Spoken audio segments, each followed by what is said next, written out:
काल सर्प योग है अगर किसी को तो डरो नहीं। रात को 11 बजे ईशान कोण के तरफ मुंह करके बैठो और शिव जी का नाम जपो, काल सर्प योग से मुक्ति मिल जाएगी। शिवरात्रि आएगी, घर के बाहर पिसी हुई हल्दी से स्वस्तिक बना दो, काल सर्प योग से मुक्ति मिल जाएगी। किसी बेटी को, बेटे को, किसी को काल सर्प योग है तो ये करो। हनुमान चालीसा पढ़ो, काल सर्प योग से मुक्ति मिल जाएगी। शिवलिंग पर शिवरात्रि की रात को पतला सा चांदी का नाग और नागिन का जोड़ा अर्पण करो और मंत्र बोलो, मृत्युंजय महादेव, मृत्युंजय महादेव, त्राहि मां शरणागतम, त्राहि मां शरणागतम, जन्म मृत्यु जरा व्याधि, जन्म मृत्यु जरा व्याधि, पीड़ितः कर्म बंधने, पीड़ितः कर्म बंधने। फिर से सुन लो, मृत्युंजय महादेव, मृत्युंजय महादेव, त्राहि मां शरणागतम, त्राहि मां शरणागतम, जन्म मृत्यु जरा व्याधि, जन्म मृत्यु जरा व्याधि, पीड़ितः कर्म बंधने। पीड़ितः कर्म बंधने। ये बोल दिया, 108 बार ओम नमः शिवाय जप कर दिया, दूध, जल, शहद, बेलपत्र आदि से अभिषेक कर दिया, बस काल सर्प योग से मुक्ति। मंगल का ग्रह है, किसी कन्या को और शादी में अड़चन आ रही है, या बेटे को मंगल का कुछ है, तो हर मंगलवार को व्रत करके ओम हूम श्री मंगलाय नमः जप करें। ओम हूम श्री मंगलाय नमः, ओम हूम श्री मंगलाय नमः, तो मंगल के ग्रह की शांति होगी और उसकी शादी अच्छी जगह होगी। एक कन्या को, शादीशुदा बहन, उसको उसके पति ने निकाल दिया था। वो बेचारी मायके में रहती थी, बड़ी दुखी थी।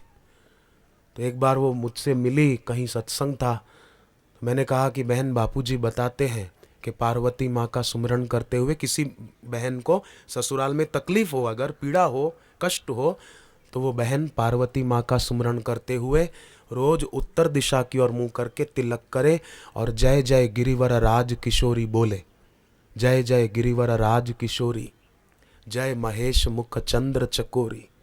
ससुराल में तकलीफ हो अगर, जय जय गिरिवर राज किशोरी, जय महेश मुख चंद्र चकोरी, ऐसा बोले।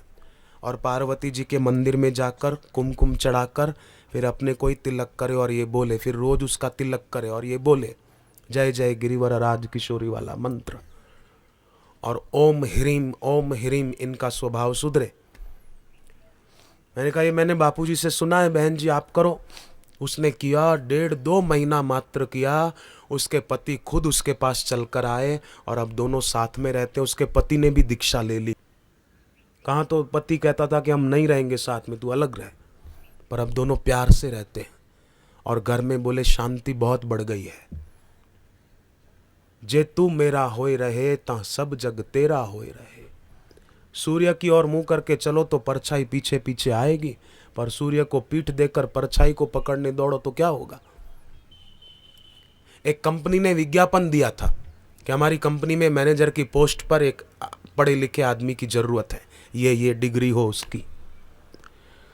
तो कई लोग आए इंटरव्यू देने के लिए, पर जो लोग आए ना वो सब बातें करने बैठ गए आपस में। तुमने कौन सी कॉलेज में ये पाए, तुमने कितने परसेंटेज पाए, तुमने कितना, ये बातों में उलझ गए, शांति से बैठे ही नहीं। पर एक जवान एक तरफ कोने में चुपचाप बैठा था। इतने में ध्वनि विस्तारक यंत्र पर आवाज सुनाई दी। वो एकदम उठकर दौड़कर अंदर गया इंटरव्यू के लिए और बातचीत हुई और एकदम उसकी नियुक्ति हो गई। उसको पत्र मिल गया कि आप अमुक तारीख से ड्यूटी ज्वाइन कर लो। वो नियुक्ति पत्र लेकर बाहर आया तो जो बाहर लोग पहले से बैठे थे बातों में उलझ गए थे। उन्होंने कहा कि तुम अंदर चले गए और इंटरव्यू हो गया तुम्हारा? बोले हो गया। देखो मेरे को नियुक्ति पत्र भी मिल गया, मेरी सर्विस हो गई पक्की मैनेजर की पोस्ट पर। बोले पर हमने तो आवाज सुनी नहीं।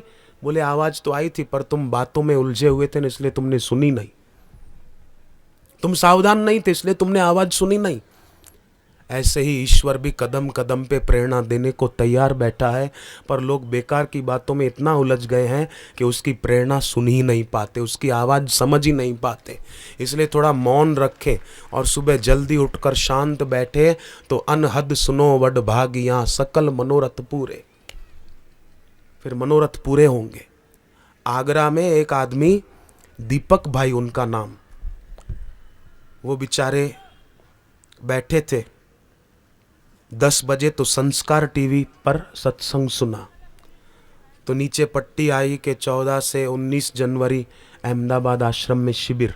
ये 2 साल पहले की बात है।